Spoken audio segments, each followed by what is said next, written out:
O som da explosão corta o ar como um grito vindo do próprio inferno. Em segundos, o chão vibra, o calor devora tudo, e o tempo parece parar. Entre a fumaça, alguém grava o impossível, uma câmera trêmula, capturando o instante em que o destino muda para sempre. Mas, dias depois, o vídeo desaparece. Nenhum arquivo, nenhum rastro, ponto, apenas silêncio e perguntas. O que havia ali que não podia ser visto? E se o verdadeiro incêndio não estivesse na pista, mas na verdade que alguém quis apagar? Às vezes o que se perde revela mais do que o que sobrevive. O aeroporto se cala. Apenas o som distante das sirenes e o cheiro de querosene queimado pairam no ar. Ninguém entende como aquilo pôde acontecer. O voo ainda não havia deixado o chão. Entre os destroços, uma câmera encontrada, parcialmente derretida, como se tivesse tentado resistir ao impossível. Mas o que ela registrou antes do fogo? Há olhos que viram algo e mentes que preferem esquecer. Enquanto os noticiários inundam o país com imagens do desastre, uma pergunta ecoa em silêncio. Por que o avião explodiu antes da decolagem? Relatórios se contradizem, e alguém tenta encobrir algo. Mas a verdade, mesmo que queimada, deixa vestígios. No subsolo do aeroporto, o mecânico limpa as mãos trêmulas, sujas de graxa e culpa. Ele sabe que algo estava errado. Um ruído, uma vibração estranha, um pedido ignorado. Mas quem acreditaria nele agora? Na casa silenciosa, uma mãe observa o noticiário com o olhar fixo. Ao lado dela, o filho dorme, ainda assustado. Ela segura o bilhete do voo, que nunca decolou, e agradece ao atraso que salvou suas vidas. Mas algo dentro dela sussurra. O acaso nunca é só acaso. A câmera destruída chega ao laboratório da perícia. Técnicos dizem que o cartão de memória sobreviveu milagrosamente. Há expectativa, esperança e medo. Ponto. Quando Carla assiste aos primeiros segundos recuperados, algo a faz gelar. Um som, uma sombra passando antes da explosão, mas antes que pudesse salvar o arquivo, ele desaparece, como se alguém o tivesse apagado em tempo real. Carla tenta recuperar o vídeo por conta própria, mas algo estranho acontece. O arquivo desaparece de todos os servidores, como se nunca tivesse existido. Nenhuma falha, nenhum rastro, só um nome piscando no log do sistema. O mesmo nome que constava na lista de manutenção do avião, um dia antes da tragédia. Marcos acorda sobressaltado. O telefone toca com insistência. Do outro lado, uma voz fria pergunta se ele falou demais. O medo toma conta. Ele tenta convencer a si mesmo de que não há nada a temer, mas sabe que há. Há coisas que não deviam ser ditas. E uma verdade que pode custar a vida. Enquanto isso, Lucas, o jovem cineasta que sobreviveu, é procurado por repórteres. Ele evita todos. Diz que não quer fama, mas o medo em seu olhar revela outra coisa. Ele sabe o que estava naquele vídeo, porque foi ele quem gravou. E há uma razão pela qual tentaram apagar tudo. Carla finalmente localiza Lucas. Eles se encontram em silêncio, em um estacionamento vazio. Ele entrega um pendrive tremendo, dizendo que é a cópia do vídeo original. Mas antes que ela o conecte, o som de passos ecoa. Sombras se aproximam, luzes piscam, e o medo volta a se tornar real. O pendrive é inserido, a tela pisca. Um vídeo tremido começa. O embarque, o riso de passageiros, o ronco do motor. E então, um vulto se aproxima da asa. Um homem de colete azul mexe em algo. Olha para a câmera e percebe que está sendo filmado. Antes que o som da explosão surja, a imagem corta. Silêncio. Carla sente o coração disparar. Aquela não era uma falha técnica. Era sabotagem. Carla confronta Marcos. Ele nega, mas suas mãos tremem. Diz que recebeu ordens. Que alguém mandou ajustar o sistema de combustível. Um pedido fora do protocolo. Quando pergunta quem deu a ordem, ele apenas responde: não devia ter sobrevivido ninguém. E lágrimas silenciosas caem. Lucas, ouvindo de longe, grava a conversa com o celular. Mas ao olhar para o reflexo da janela, percebe que alguém os observa do lado de fora. Um carro preto estacionado, motor ligado, ele sente o estômago gelar. E o instinto de sobrevivência fala mais alto. Carla tenta sair do hangar com um pendrive. Mas o carro preto acelera na direção dela. Gritos, pneus, adrenalina. Lucas a puxa para trás no último instante. O veículo passa tão perto que o vento arranca seus cabelos. Eles fogem pela lateral do aeroporto, ofegantes, enquanto o som da chuva começa a cair como um aviso divino. Um aviso divino. Refugiados em um depósito abandonado, Carla assiste novamente ao vídeo. Pausa. Amplia a imagem. Atrás de Marcos, uma logomarca aparece em um caminhão. A empresa que fabricou as peças do avião.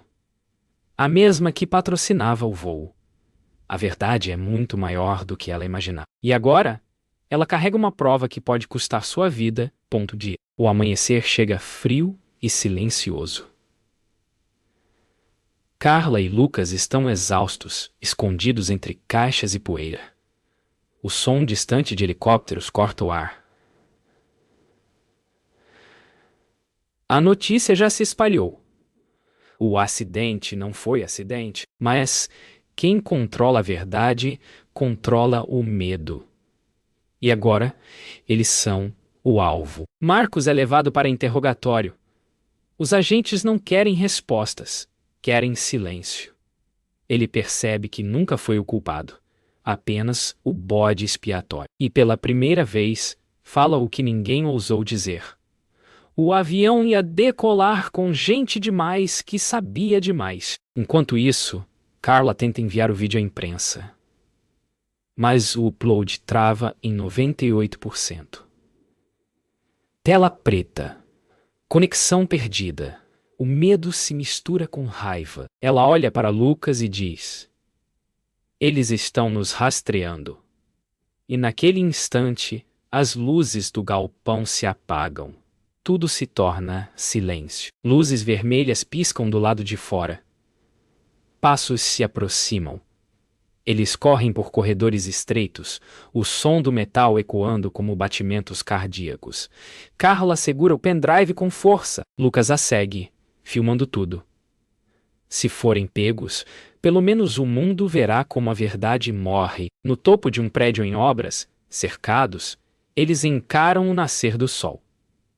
Carla respira fundo, o pendrive nas mãos. Lucas pergunta: e se tudo isso for em vão? Ela sorri, cansada, e responde: a verdade nunca é em vão, mesmo que ninguém acredite. Sirenes ecoam, e ela salta rumo à última chance de salvar o que resta. Horas depois, o vídeo aparece misteriosamente em centenas de perfis anônimos na internet. Ninguém sabe quem publicou. As imagens mostram o momento exato da sabotagem e o rosto de quem tentou apagar a verdade. Em poucas horas, o país inteiro assiste. O silêncio se transforma em fúria. A mentira, enfim, quem? As autoridades se calam. A empresa nega tudo. Mas as provas são irrefutáveis. Marcos é libertado, exausto, com o olhar perdido. Ele sabe que a verdade o libertou, mas também o marcou para sempre. O peso da culpa se mistura com o da redenção. Às vezes, sobreviver é a punição mais dura. Carla é afastada da investigação, mas seu nome vira símbolo de coragem. Em silêncio, ela observa a cidade pela janela. Lá fora, protestos pedem justiça. Ela sorri levemente, não por vitória, mas por paz.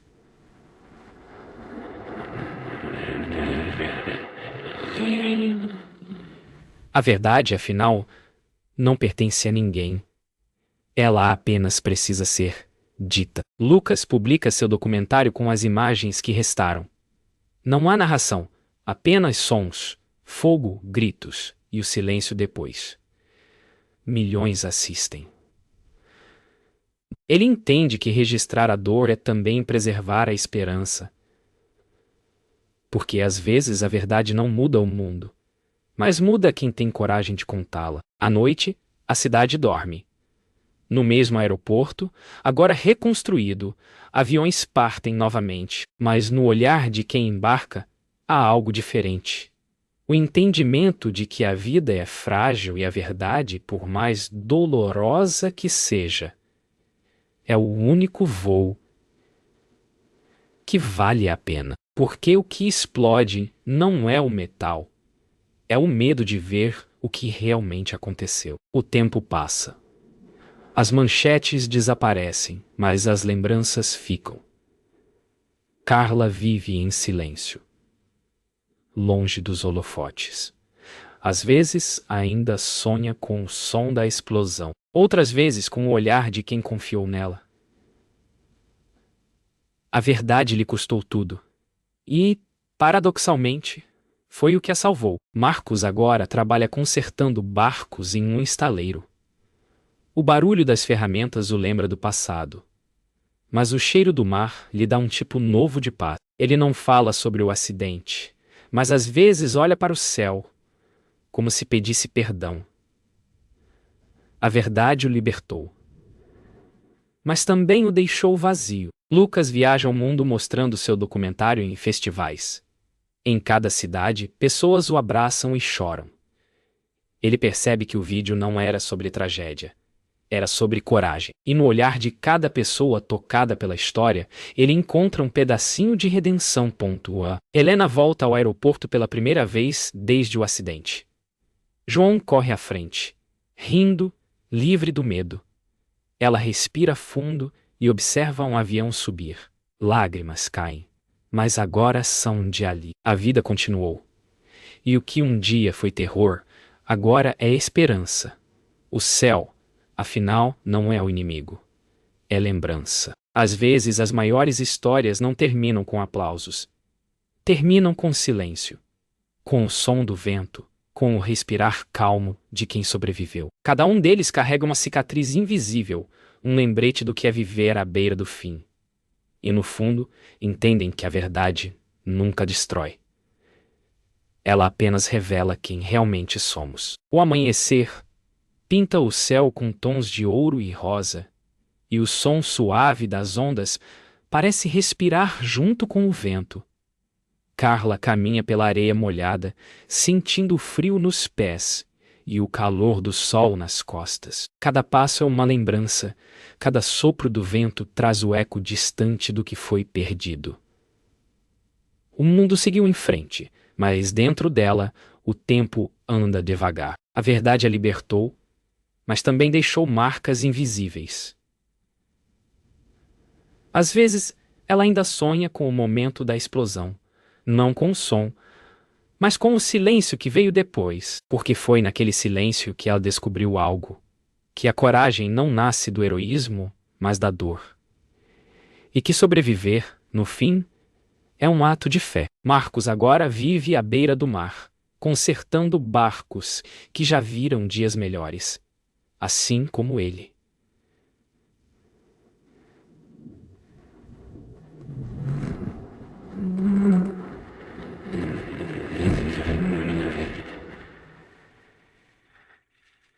Cada martelada ecoa como lembrança de um tempo em que o som das máquinas o assombrava. Agora é diferente. Ele trabalha devagar, com calma, como se tentasse remendar, não madeira, mas destino. Às vezes ele para, observa o horizonte e sussurra para si mesmo. Ainda estou aqui. A culpa nunca foi embora. Apenas se transformou em algo mais leve. Quase ingratidão. Porque a verdade o feriu. Sim, mas também o purificou. E naquele cheiro de sal e óleo, Marcos encontra o que chamava de impossível. Paz. Lucas viaja o mundo com sua câmera, mas desta vez não procura tragédias. Filma sorrisos, mãos dadas, olhares que brilham sob o sol. Nos festivais, o documentário dele é exibido, o mesmo que nasceu do medo. Mas o que as pessoas veem não é destruição. É humanidade. Em cada cena, um lembrete de que a dor também é prova de vida. Quando os aplausos terminam, ele fica em silêncio, ouvindo o som do coração que um dia quase desistiu, e entende que não é preciso esquecer o passado para seguir em frente. Basta transformá-lo em arte. Helena volta ao aeroporto pela primeira vez desde aquele dia. O mesmo ar, o mesmo som distante de turbinas, mas agora tudo parece diferente. João corre à frente, rindo com um brinquedo nas mãos. Um pequeno avião azul.